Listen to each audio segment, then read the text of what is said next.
É bom a gente evitar, tá na internet.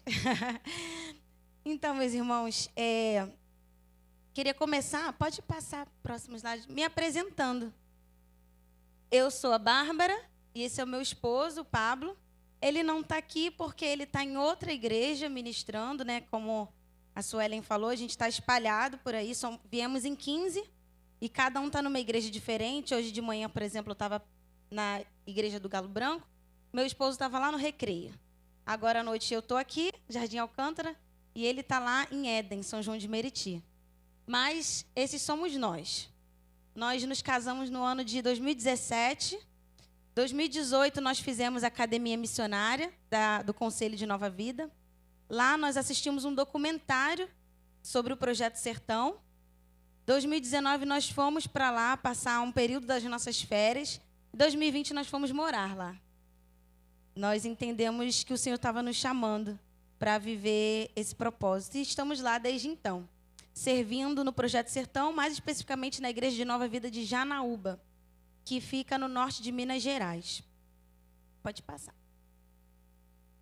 O projeto, para quem ainda não conheceu, não pôde estar lá no sábado, no Colubandê, o projeto nasceu, claro, no coração de Deus, e Deus inspirou o bispo Antônio, da Nova Vida de Brasília, para dar origem a esse projeto. Começou no ano de 2006, na igreja de Montalvânia. A igreja de Montalvânia foi a primeira a ser fundada nesse ano, no norte de Minas Gerais. Qual é o intuito desse projeto? É alcançar toda a região sertaneja. O que Deus colocou no coração do bispo foi alcançar locais que havia maior necessidade em questão social, houvesse a necessidade também espiritual de não ter uma igreja evangélica ali presente. Então, esse foi o chamado do Senhor. Locais também de difícil acesso. E aí foi quando Deus inspirou ele a respeito da região sertaneja do nosso país. Muitos não sabem, mas o sertão não começa só lá no Nordeste, ele começa no norte de Minas Gerais. Só que não é aquele sertão que a gente costuma ver nos documentários, aquele que é terra seca, casas de pau a pique, né? Não é assim lá. Lá é aquele que para a gente explicar um pouco como a gente costuma brincar assim. Sabe aqueles cantores sertanejos que cantam assim, ai, saudade do meu sertão, não sei o quê? É esse sertão, que é mais voltado para questões rurais, né? Agropecuária, agricultura, enfim. É esse o sertão que a gente tem lá no norte de Minas Gerais. E vai até o Nordeste. E aí, por que então que essa região é considerada sertão? Pelas condições mesmo climáticas e outras condições que são características do sertão. A gente não tem aquela seca como a gente costuma ver, mas a gente também não tem, não chove tanto. Então, a gente passa também por períodos de estiagem, períodos que a gente só não passa completa seca porque temos rios lá, né? Temos o Rio São Francisco, temos vários rios de Gurutuba, enfim. Então, por isso que a gente não fica em completa seca. Mas a gente também, como chove pouco, a gente passa por longos períodos de estiagem e tudo mais. Para os irmãos terem ideia, aqui no Rio de Janeiro, eu sou natural daqui do Rio de Janeiro, e aí, quando aqui o tempo está nublado, a gente fala, nossa, o tempo está feio, vai chover. Lá não, lá é assim, nosso tempo está bonito para a chuva. Porque a chuva é tão esperada, tão aguardada, que um tempo nublado é bonito. É algo, né, que é esperado mesmo. Eles não costumam ficar andando com guarda-chuva, porque é bom chover, chove pouco, então vamos nos molhar, que bom. Sabe? É bem diferente da nossa concepção aqui no Rio de Janeiro. E aí, atualmente, né, o projeto está sob a liderança do bispo Josué. Ele tem auxiliado aí o bispo Antônio, tem ido mais. E temos 7 igrejas no momento e 2 congregações. 6 igrejas e as 2 congregações estão no norte de Minas Gerais. E uma igreja está já na Bahia, no Nordeste, né? No sul da Bahia. Então, eu queria apresentar para os irmãos as igrejas. Essa é a igreja de Nova Vida de Montalvânia. Eu aqui no meio atrapalho a visão? Não? Então, essa é a igreja de Montalvânia, que foi a primeira a ser fundada. Ela tem todo aquele espaço ali, tem uma estrutura muito boa. Se os irmãos quiserem ir lá visitar, tem um espaço ali ó, que tem quartos com ar-condicionado, tem colchões lá.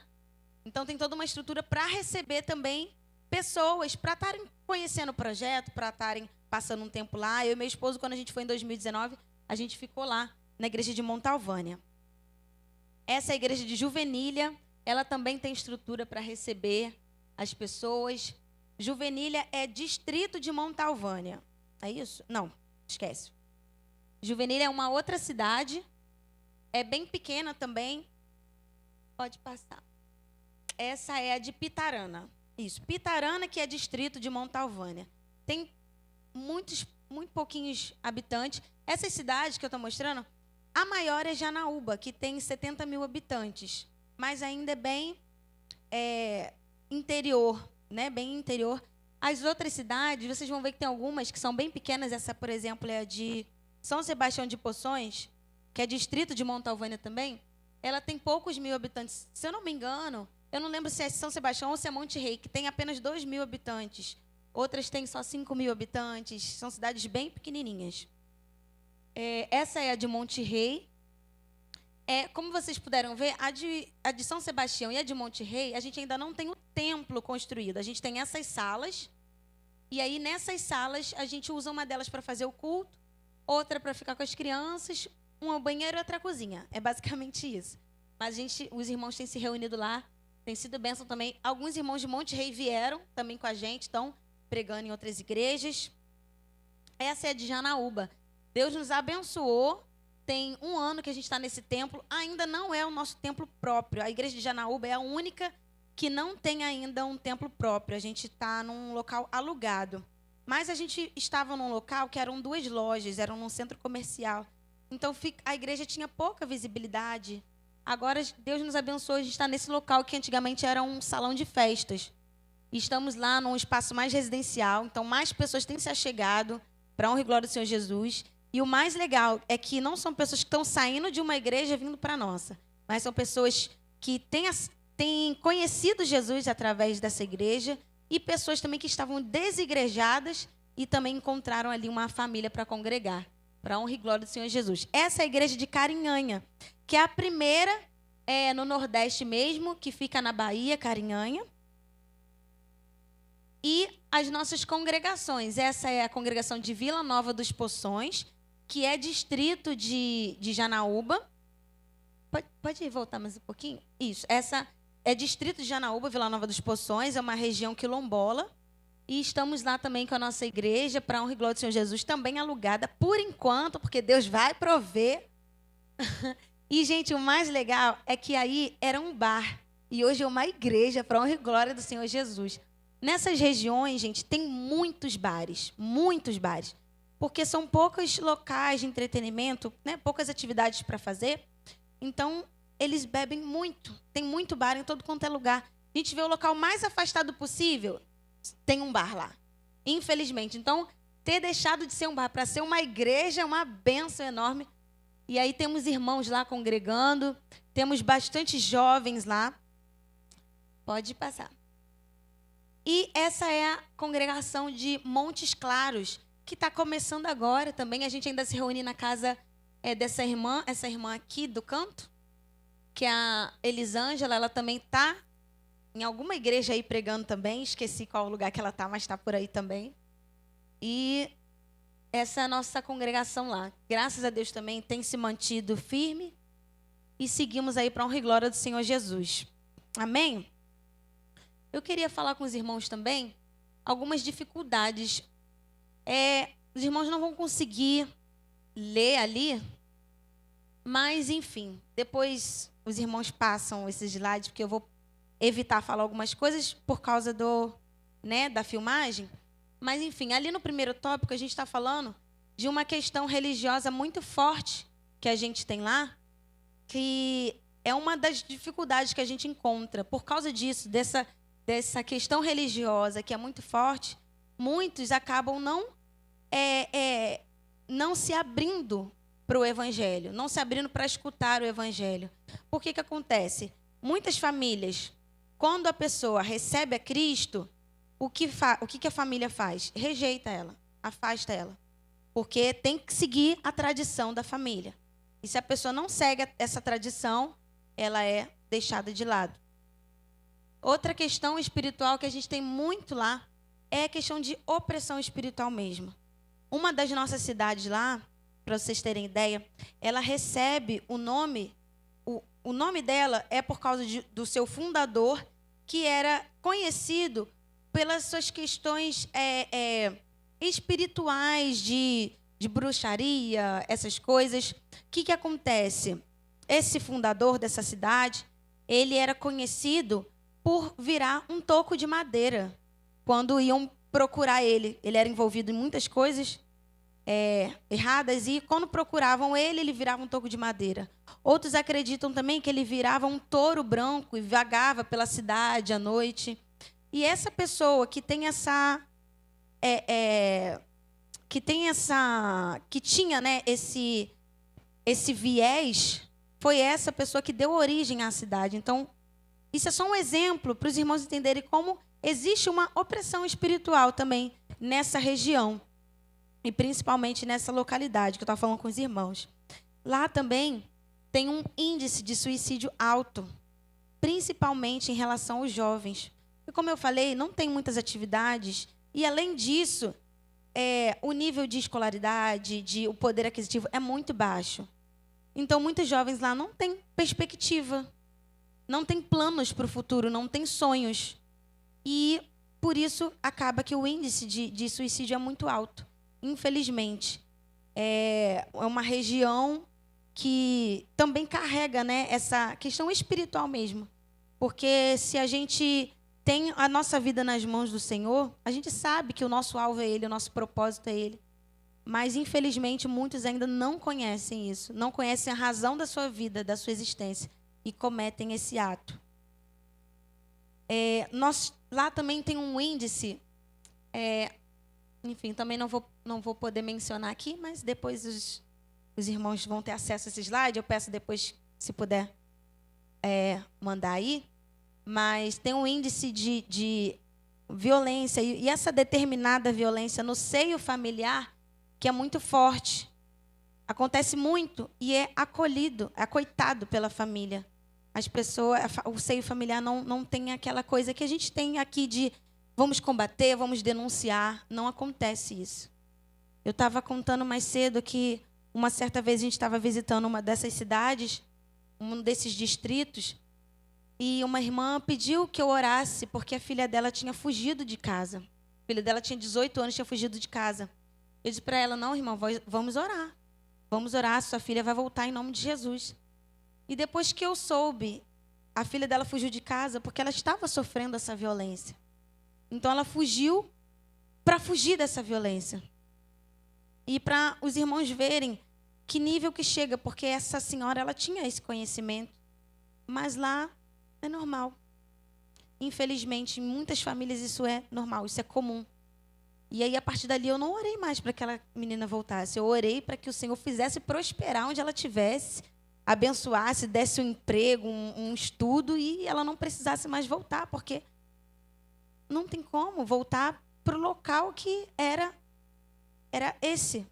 sinônimo de violência para ela. Lá também a gente tem um índice de pobreza muito alto, como eu falei para os irmãos, o que interfere também na baixa escolaridade. Lá, gente, quase não se vê emprego de carteira assinada. E quando tem também, muitas vezes eles fazem o seguinte, assina a carteira um valor e paga outro. É muito difícil ver uma carteira assinada, que você recebe seu salário direitinho. Para vocês terem ideia, a média salarial na cidade, que eu mostrei ali, Juvenília, é de R$300. Nós temos uma jovem que também faz parte de uma das igrejas do projeto, que ela trabalha em supermercado. Aí vocês sabem como é aquela rotina de supermercado. É feriado, é sábado, é domingo, é o dia todo, e ela recebe R$600 para trabalhar no mercado. Então... acontece muito isso. Então, por isso também os jovens não têm muita perspectiva, não se veem alcançando outras coisas, não têm sonhos, porque realmente parece impossível dentro da realidade deles. Para oportunidade de estudo também, é muito difícil, tanto estudo secular quanto teológico. Lá é muito difícil ter acesso. Nós temos escolas, mas, por exemplo, se alguém quiser fazer uma faculdade, é difícil o acesso. Em Janaúba, nós temos 2 faculdades públicas, mas todos os cursos também são voltados assim para zootecnia, agronomia, são sempre voltados para questões rurais. Então, se a pessoa quer fazer direito, psicologia, ela tem que pagar uma universidade. Lá em Janaúba também nós temos universidades, temos 3 universidades, mas também não tem como aqui essas iniciativas de ProUni, FIES, bolsas da própria universidade. Lá, as que tem, geralmente são só de 50% e é uma vaga só. Então, é muito difícil acessar o nível superior de escolaridade. Por isso que também fica tão difícil. Como eu falei, como é tão difícil essa questão da pobreza, muitos deles precisam optar, ou vão estudar, ou vão ajudar a família, trabalhar para ajudar a família. E muitos acabam não conseguindo estudar. Só quem consegue estudar é aqueles que a família tem condição de dar esse suporte para ele, né? Muitos também vão para outras cidades, aqueles que têm condições vão para BH ou vão para Montes Claros, que é uma cidade maior, BH no caso é Belo Horizonte, né?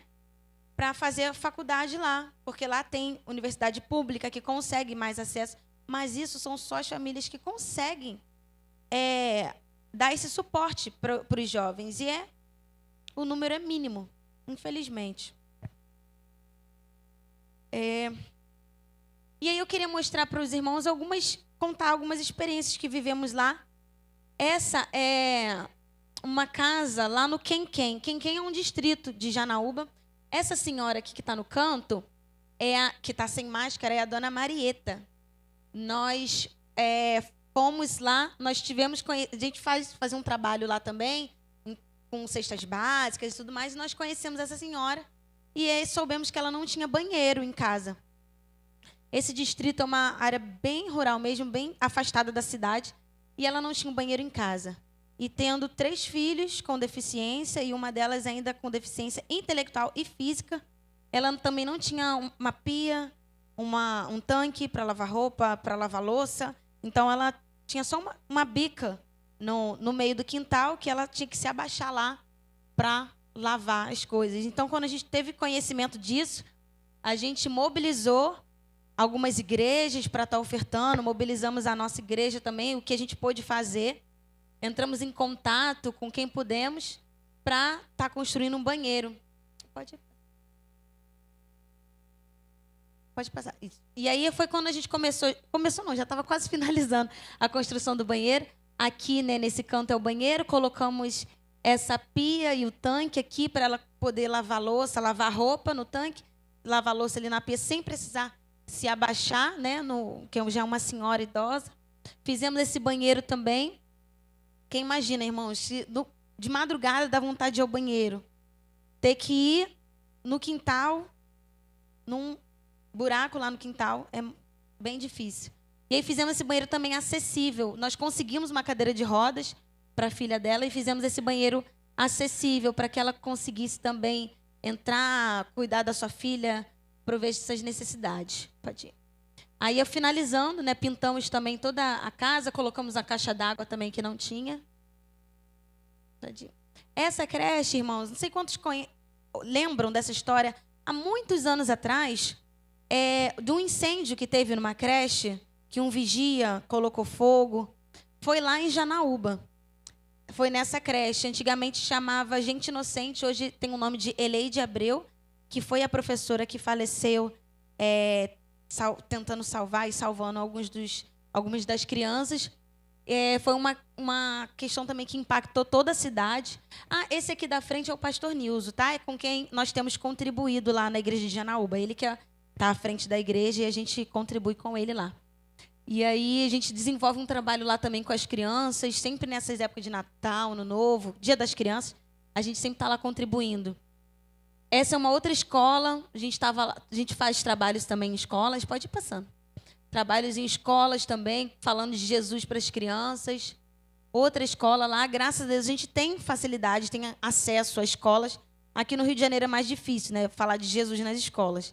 Se chamar um cristão, um evangélico para falar de Jesus, no outro dia vai ter que chamar um outro de outra religião, e outro de outra, e outro de outra. Lá não, a gente tem mais facilidade. Aqui, irmãos, foi uma oficina de chocolate que fizemos. Como eu falei lá, é uma região bem carente. E muitas das famílias lá têm muitos filhos. E pouca condição de manter esses filhos. Então, a gente fez essa oficina de chocolate para poder também ajudar essas mulheres a conseguir fazer uma renda extra, contribuir com seus maridos, né, na provisão da casa, das crianças. Essa aí é um trabalho que a gente desenvolvia num abrigo e numa residência inclusiva. Tirando aqui o pastor Nilson e o Douglas, que é esse diácono aqui, e essa senhora que é a cuidadora lá, todos os outros têm deficiência intelectual e alguns física também. Eles estão lá porque as famílias ou eles não têm família, ou eles não receberam acolhimento das famílias. Então a gente vai lá falar de Jesus para eles, e era bem legal porque a gente fazia com eles mais ou menos a dinâmica que a gente faz com as crianças, né? Uma coisa mais lúdica, e eles são muito carinhosos, é um trabalho muito legal também. E esse aí, a gente separando algumas cestas básicas, a gente também desenvolve esse trabalho de doar cestas básicas. E a gente conta muito também com as igrejas, porque a nossa igreja não tem tanta condição e a necessidade é muita. Inclusive, outras igrejas que não são da Nova Vida também nos pedem esse suporte. A gente está sempre mobilizando para poder conseguir contribuir. Esse é um exemplo de uma igreja que não faz parte da Nova Vida, conheceu a gente através da construção do banheiro lá do Quem, e pediu a gente esse suporte. A gente sempre que dá, a gente está lá. Esse aqui de preto é o Bispo Josué. A gente separou outras cestas básicas para levar também. Graças a Deus. Esse aí, quando recebemos irmãos da Academia Missionária, para estar lá também. E eu queria falar para os irmãos algumas maneiras de se envolver. Nós sabemos que missões se fazem com os pés dos que vão, com as mãos dos que contribuem e com os joelhos daqueles que oram. Mas caso vocês sejam um que queira se envolver presencialmente, estar lá, conhecer, a gente tem diversas maneiras de fazer isso. Uma, se for a curto prazo, impacto de saúde. Por exemplo, reunir um grupo de irmãos, enfermeiros, médicos, dentistas, não sei, da área da saúde, para ir lá passar um tempo fazendo esse atendimento, né, para a população, esse atendimento gratuito, que a gente tem também como oportunidade de mostrar o amor de Jesus, né, por um curto período de tempo, quantos irmãos puderem. Tem também por meio de movimentos sociais, que seria o quê? Manifestações artísticas, culturais, ou suprindo alguma necessidade mesmo, como fez a Academia Missionária, né, com a entrega de cestas básicas. Também como oportunidade de falar de Jesus. Também em poucos dias, um final de semana. Eu acho que para quem está no Rio de Janeiro, um final de semana é muito pouco. Falar a verdade, porque a gente passa praticamente um dia inteiro só na viagem, né? Mas os irmãos puderem, mas eu só tenho isso. Vai. Só não perca a oportunidade. Poucos dias também, às vezes uma semana que você pode ficar, 5 dias. São oportunidades de conhecer, de se envolver, de quem sabe o Senhor também não desperta o seu chamado enquanto você estiver lá. Ações de médio prazo. Férias parciais. Foi isso que eu e meu esposo fizemos no ano de 2019. Tiramos 15 dias das nossas férias para estar lá, conhecendo o projeto, nos envolvendo. Conhecemos as igrejas. A única que não conhecemos foi a de Janaúba, que foi quando a gente foi morar. Em 2020, contribuir diretamente com aquela igreja. Ou você pode ficar todo o seu período de férias lá. Como eu mostrei para os irmãos, muitas das igrejas têm estruturas para receber. Aquelas que também não têm, nós temos a casa dos irmãos para receber também. Então, local para você ficar, para ficar esses dias, não é uma preocupação. Podem vir sem essa preocupação, que nós estamos prontos para receber. E ações de longo prazo. Pode ser uns 6 meses, se você tem essa disponibilidade. Às vezes você trabalha home office, ou você tem condição mesmo de separar esse tempo e estar lá. Ou um período de 3 anos também, que é como Luiz e Michele e a sua filha Letícia estão lá para esse período.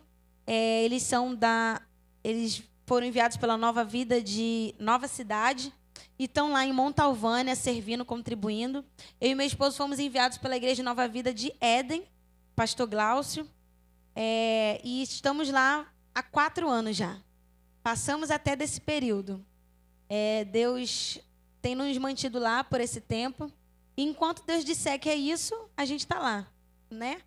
Como a gente cantou aqui no louvor, se eu ouvir a tua voz, eu obedecerei, né? Estamos lá, obedecendo o Senhor. E por fim, nós temos aqui 2 QR Codes, né? Esse aqui é do contato do Bispo Josué diretamente. Se os irmãos quiserem, tiver mais alguma dúvida, quiserem se envolver, quiserem estar lá presencialmente, não sabem como fazer, podem entrar em contato com o Bispo Josué e ele vai estar fazendo todo esse encaminhamento, né, digamos assim. E aqui do lado nós temos o Pix do Projeto Sertão, para aqueles que quiserem contribuir, ofertar nessa obra missionária. Nós temos também lá atrás, os irmãos devem ter visto, né, quando foram chegando, temos caneta, caneca, não sei nem se ainda tem, mas estou falando. Tem garrafa, tem camisa polo, tem camiseta. E todo esse recurso está indo para suprir mesmo o projeto, para cobrir os custos dessa viagem e cobrir, né, o que a gente precisa lá. Como eu falei, a necessidade existe e eu acho que a obra missionária sempre precisa, né? Tanto de recursos humanos como financeiros também. E é por isso que a gente está levantando esse recurso através desses materiais. Sem contar também que é muito legal ter uma camisa dessa, ter uma caneca do Projeto Sertão. E aí os irmãos depois puderem passar ali e dar uma olhadinha, podem ficar à vontade. E aproveito também para falar com os irmãos, a gente deixou aí alguns marca-página que tem as nossas redes sociais, tanto do projeto como de cada igreja. Se os irmãos quiserem ir lá, acessar, conhecer mais através dessas redes sociais. No YouTube também tem o documentário do Projeto Sertão, tem 2 documentários. No canal da Igreja Nova Vida de Brasília, tem 2 documentários, que foi através de um desses, como eu falei, que eu e meu esposo nos despertamos para essa obra que o Senhor nos chamou para estar servindo especificamente no Projeto Sertão. Amém? Eu queria, então, convidar os irmãos